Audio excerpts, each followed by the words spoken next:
everyone, and on behalf of the Mindalia TV team, welcome to Mindalia live streaming.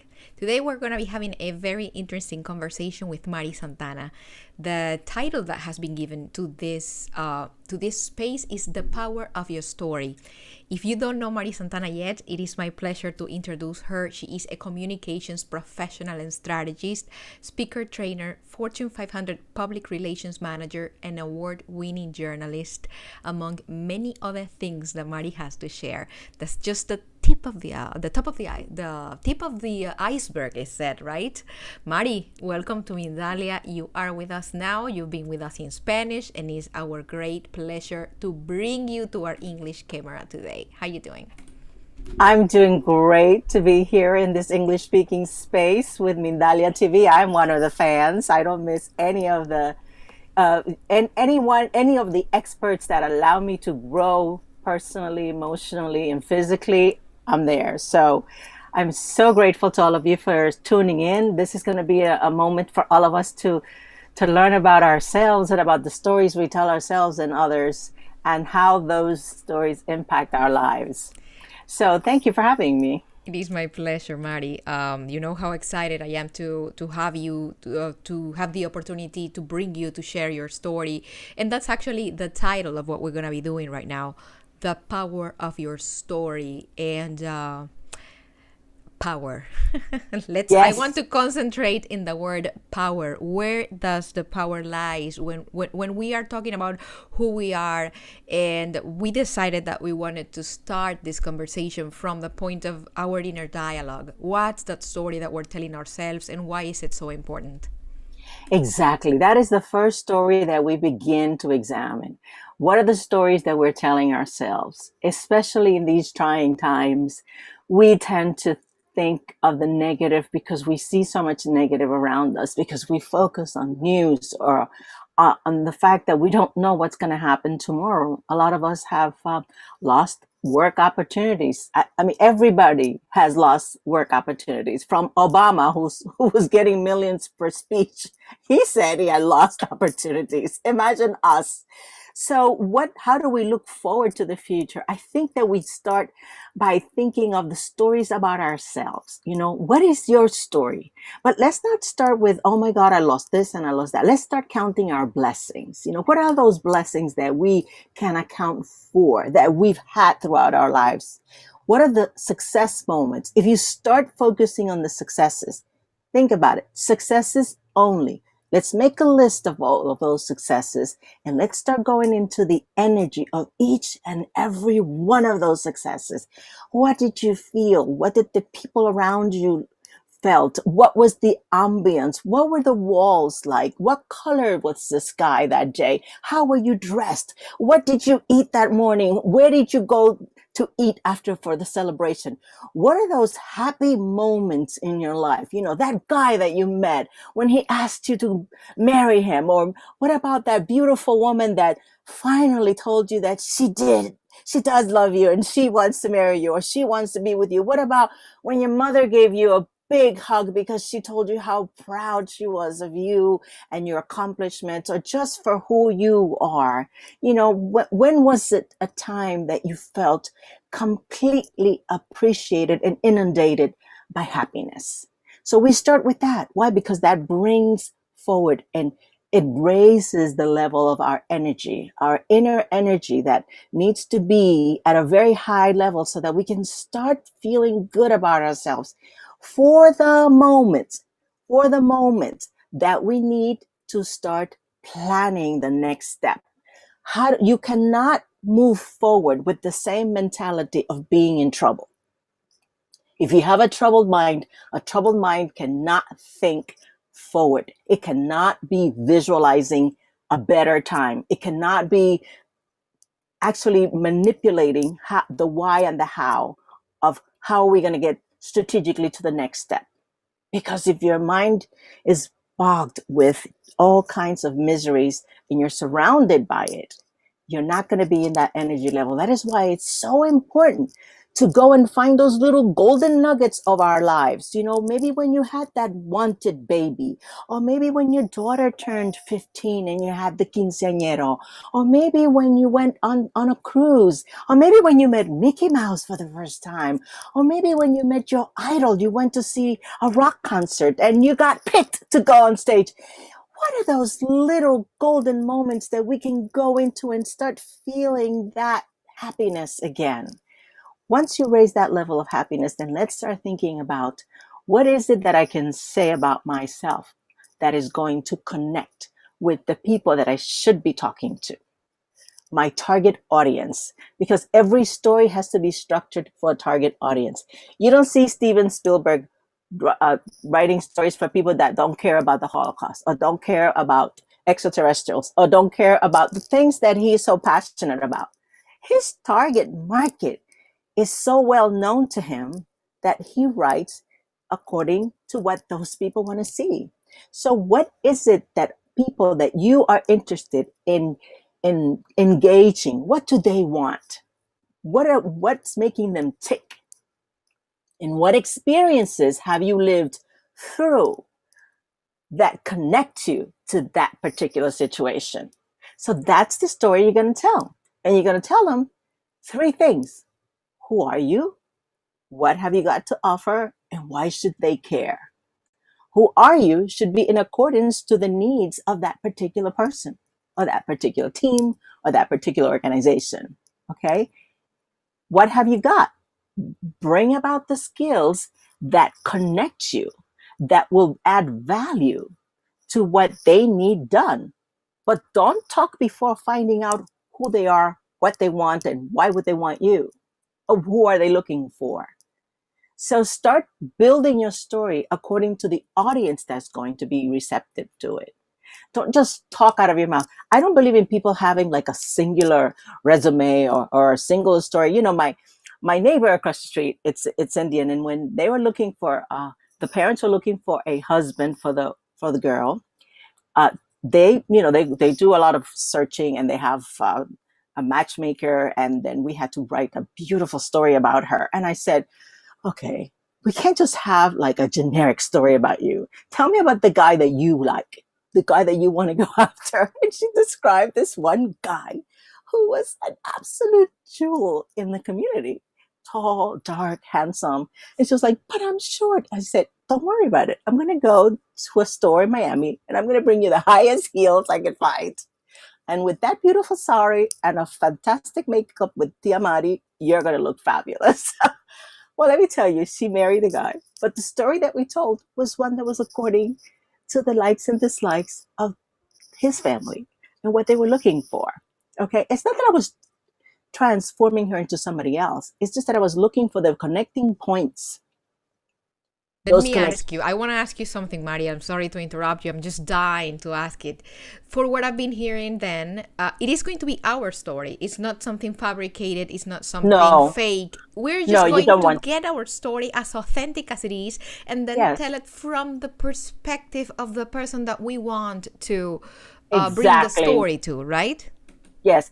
For example, let's talk about finding a boyfriend or a man, or some of us are looking for a companion.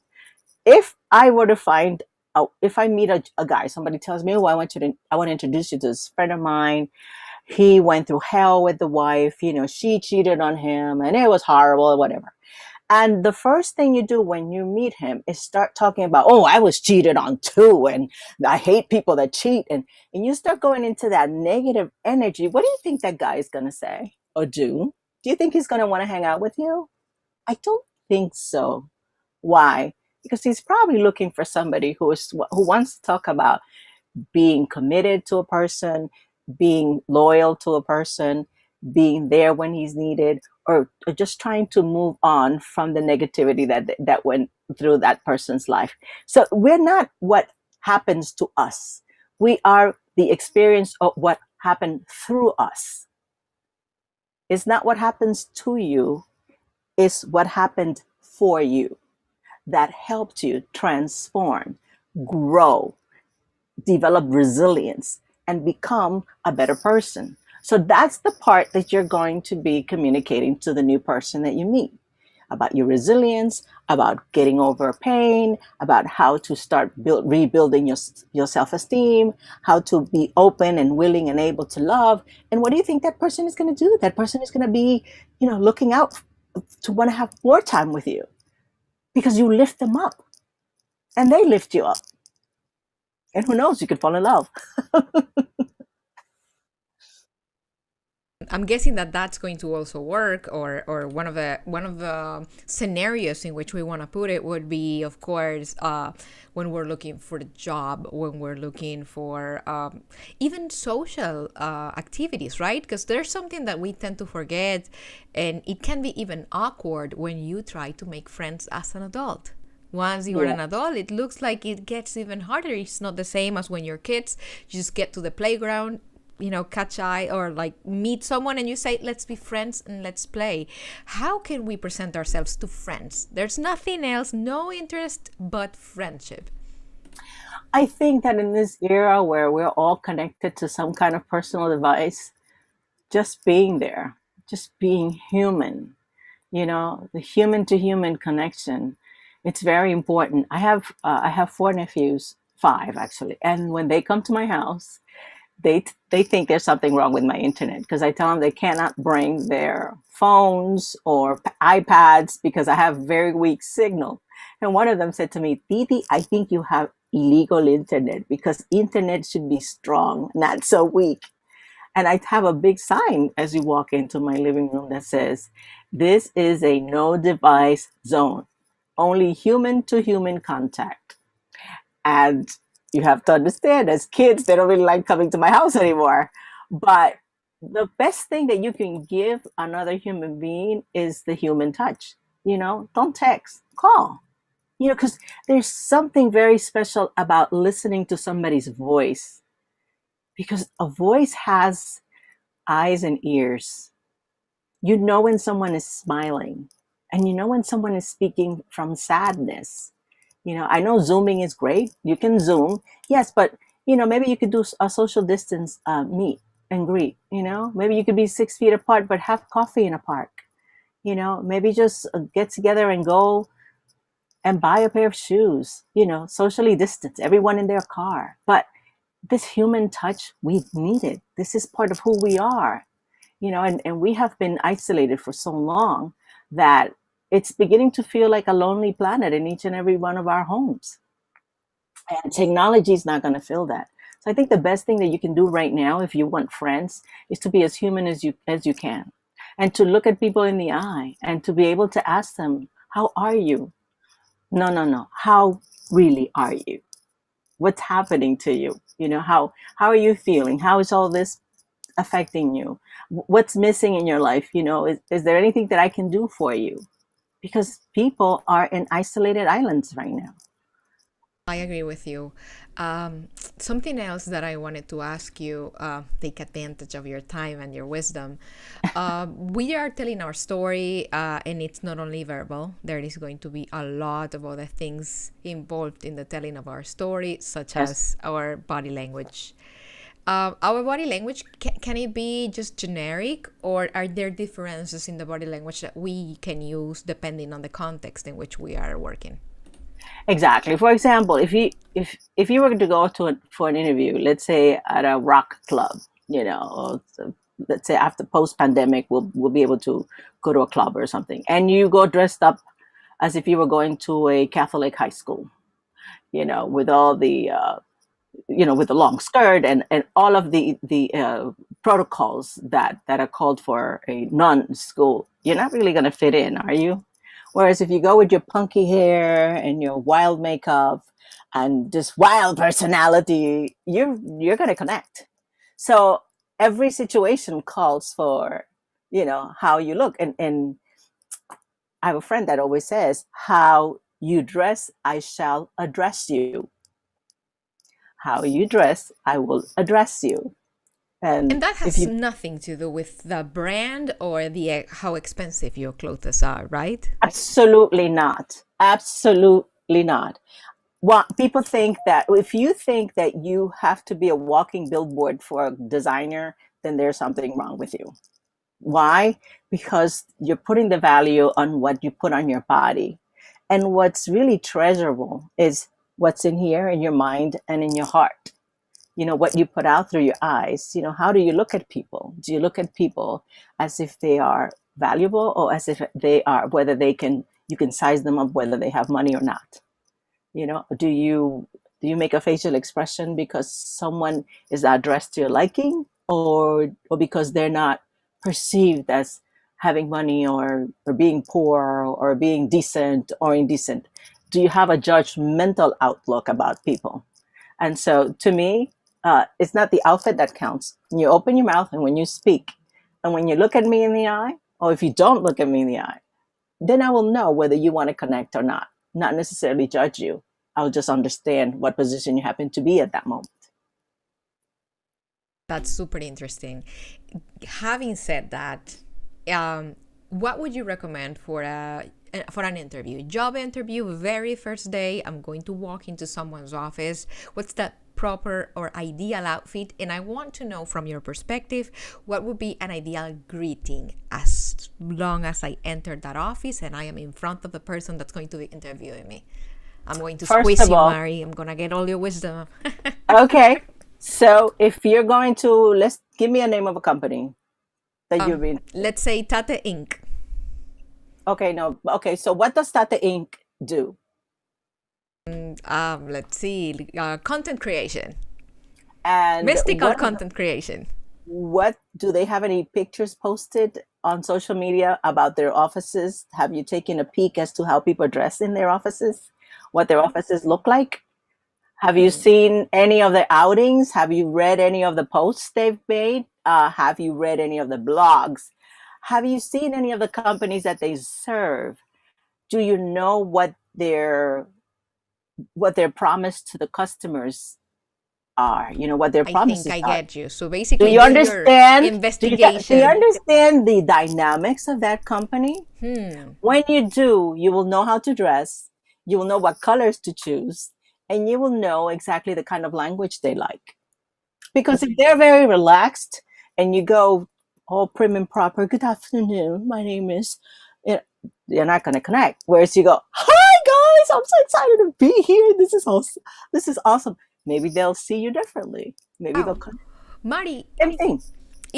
What comes to my mind is the fact that probably the best idea is always go and apply for jobs that actually connect with who you are. So you don't have to create that persona just to go to that interview, because sooner than later, that's just going to drop. That's going to fall.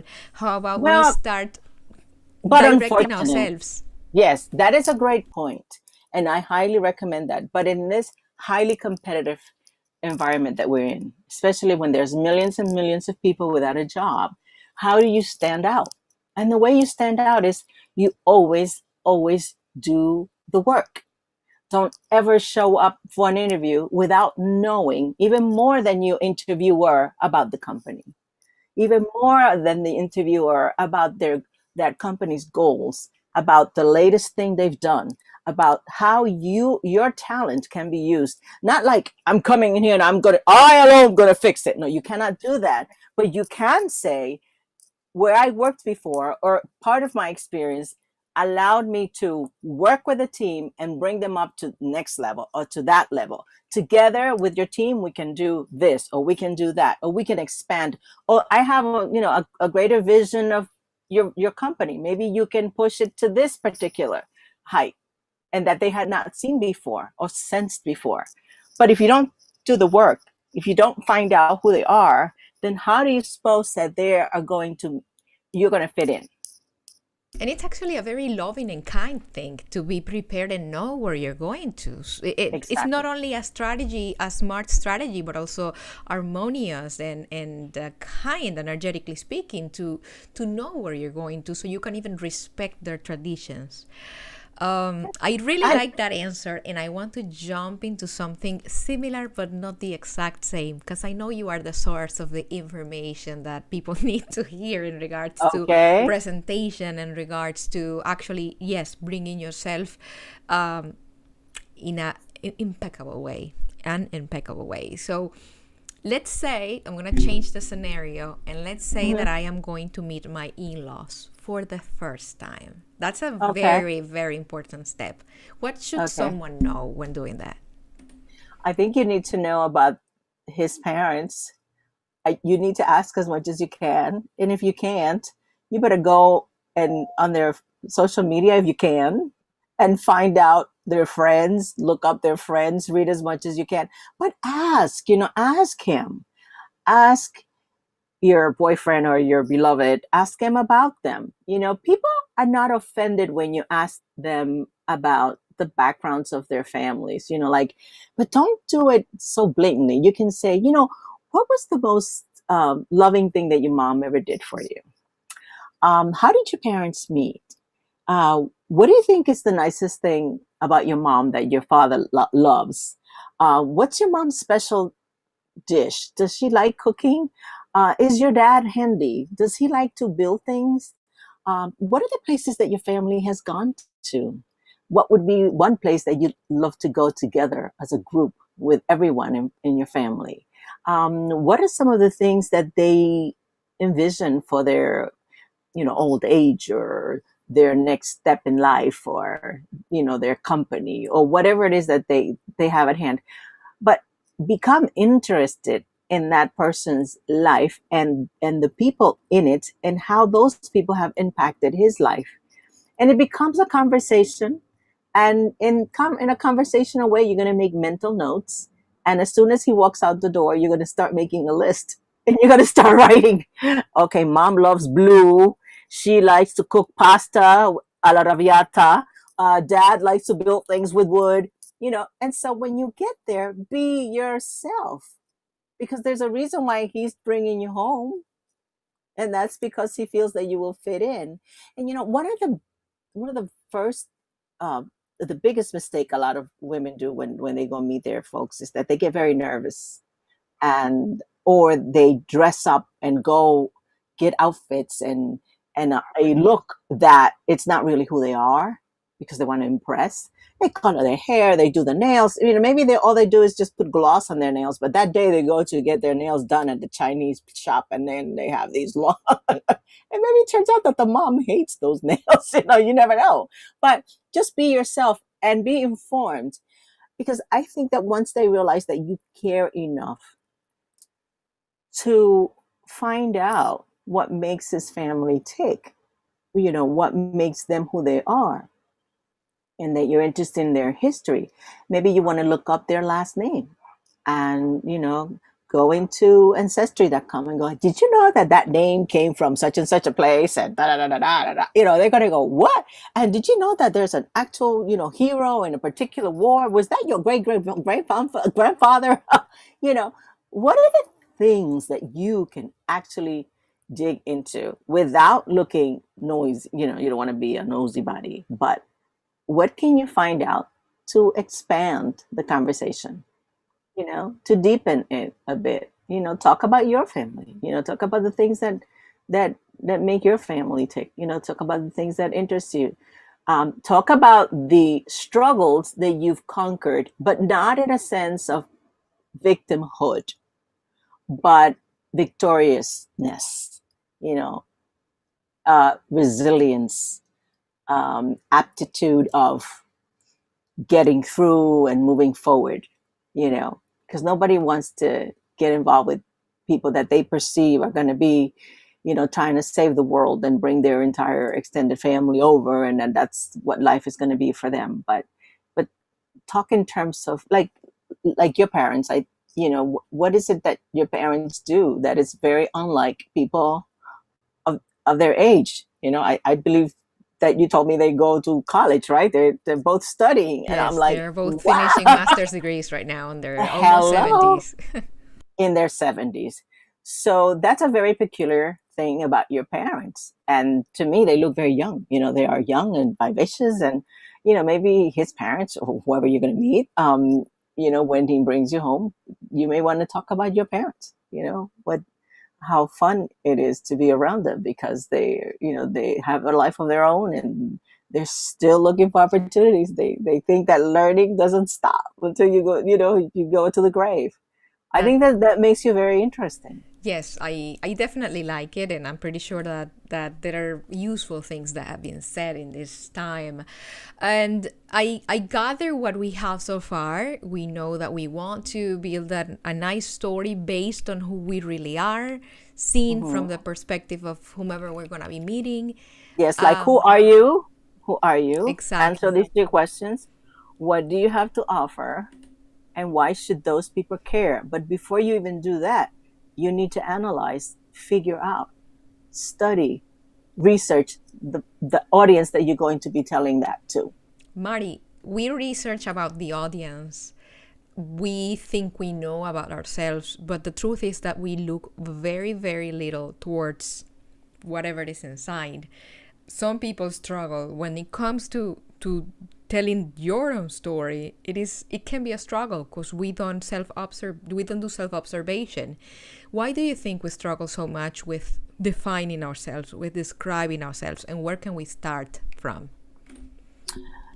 Well, it starts with comparing ourselves to others. And when you do compare yourself to another person, you'll always be less, more, or skinnier or fatter, or you're not going to pair up. So you need to start by going within and saying, okay, I'm a unique human being, and as a unique person, these are the attributes that make me unique.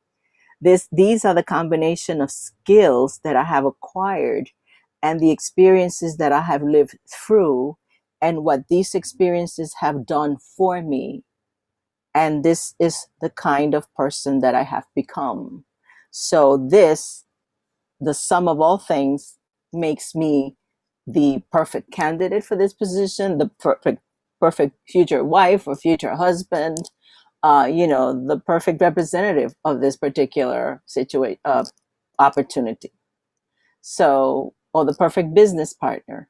But you have to start beforehand looking within, tally up all of your attributes, and don't ever compare yourself to any other person, because no human beings are alike. And we're all such unique, beautiful beings that when we become prepared and arm ourselves with all of these, adjectives, and, a list of, okay, this is my arsenal of talent, of abilities. This is the charismatic parts of my personality. These are all of the attributes that I can bring to the table. When you do that, and the first thing you do is you call a friend and you tell them, hey, can you just act like an interviewer for me? And then you start talking about yourself. When you walk into an interview, you're going to be better prepared, and with the knowledge that you already have acquired about the company or the particular target that you're going to be interviewing with or talking to, your level of comfort is going to be perfect. It's going to be a lot better than going in. The reason why people get rejected, the number one reason why people get rejected in interviews, is because they get too nervous. And the reason why people get very, very nervous is because they lack enough knowledge about the situation they're going into. But if you walked in to a situation and you knew even more about my company than I can remember right now, I would be impressed. And I would want to have somebody with your energy and vision and abilities in my team, in my group, or associated to you, you know?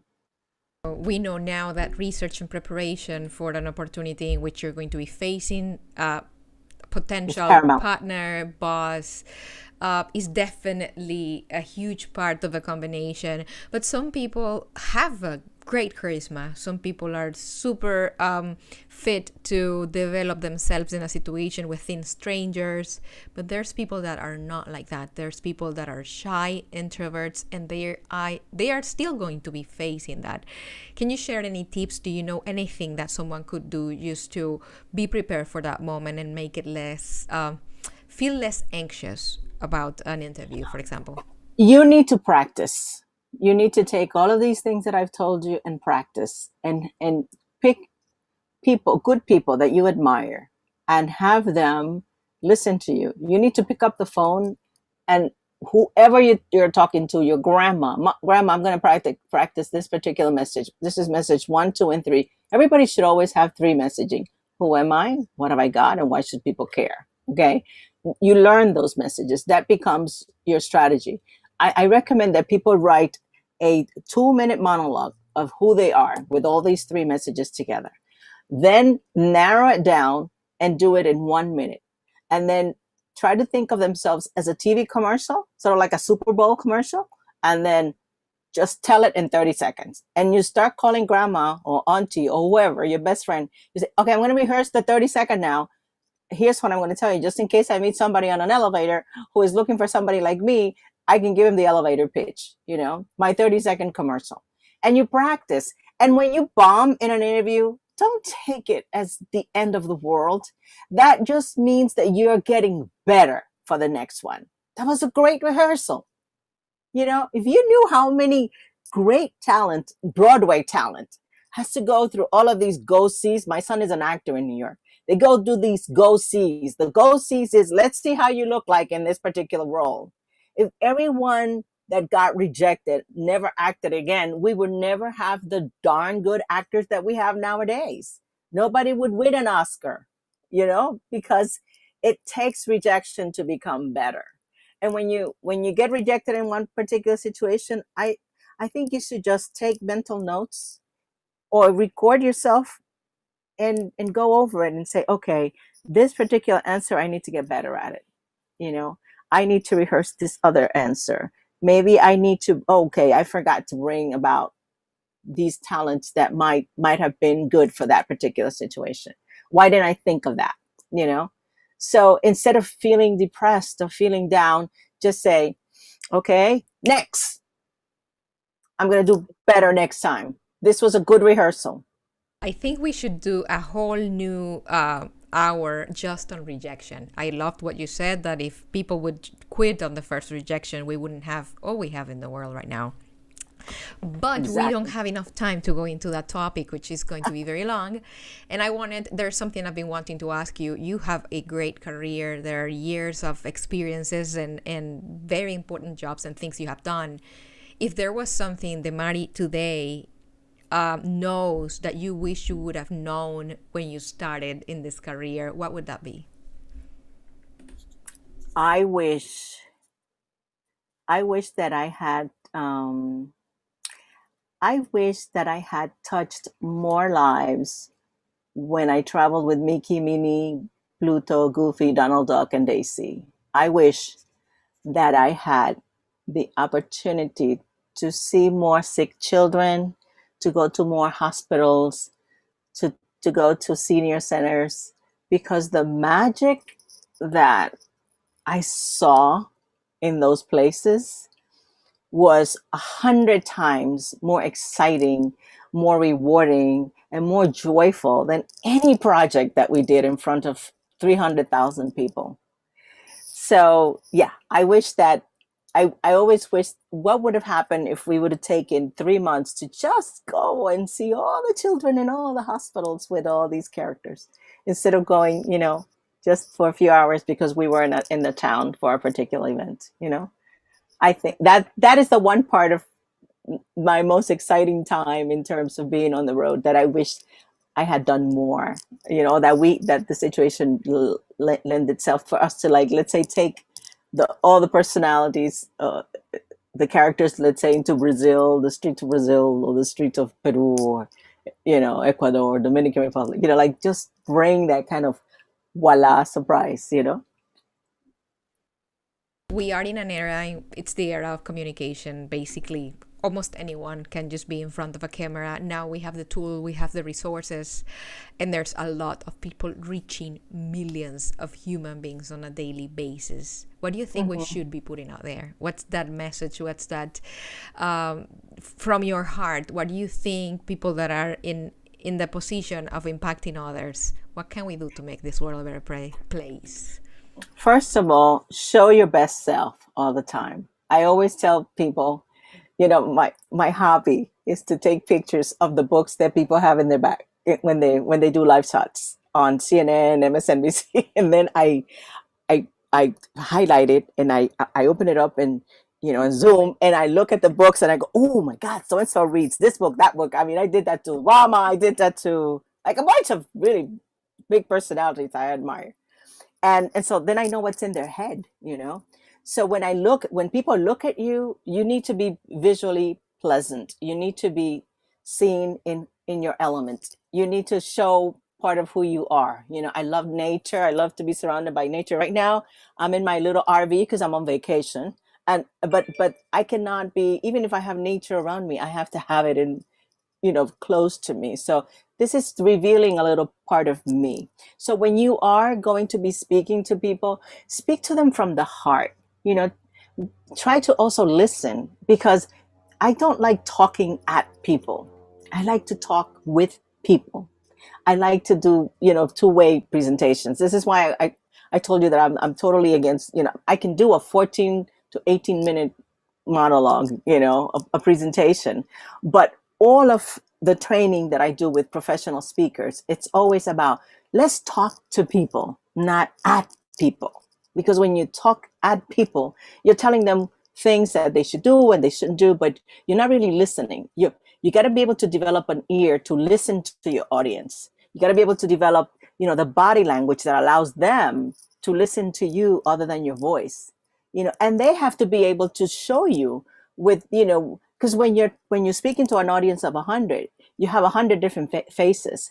What are the faces that you're going to be concentrating on, and what are those faces going to be telling you, so that you can modify your language and reach deeper and create more impact, and know when what you're talking about is making an impact, or it's getting to someone. I always say that if you speak to 300 people, if one person changes their life because of what you said, then it was worth it. It was definitely worth it, Mari. We have reached the end of our conversation. I want to give you wow. a moment. It was fast. This went fast. Yes. I want to give you a moment just to give us your closing thoughts. I think that every one of us is now beginning to wind up this very difficult year, and we need to focus on what's coming next. I need you all to start thinking about the happiest moments in your lives. And from that energy, I want you to jump into the planning of your next year. 2021 is going to be different, but 2021 is going to require a little more resilience, a little more effort, and a little bit more gusto. And we have to stay away from the negative. We have to stay away from the negative toxicity around us. And if you have toxic people around you, you're going to have to find yourself putting not only social distance, but careful distance between you and whoever has a contaminated mind of negativity. Because right now, what we need to focus on the grandiosity of who we are. We're the children of God. We're the children of creation. And God doesn't make any junk. Therefore, you're a great human being. And there's something fantastically evolving around you. And it's going to come to fruition. You need to be patient. You need to think. You need to plan strategically. And you need not lose hope. And I hope 2021 is your best year ever, and that you get blessings from every which way. And above all, health, and more health. Thank you, Mari. I feel truly honored that I got to share this space with you. Your experience, everything that you are, is definitely something to be worth to be around. So thank you again, on behalf of the Mindalia TV community, on behalf of Mindalia.com, and to the people that was with us during this time. Again, thank you, and remember that you can subscribe to our different platforms. When you do that, you're helping us reach as much people in the planet as possible, and you're also helping us develop and create more content like this space we just had with Mari Santana. Big hug from my heart to yours, and until next time.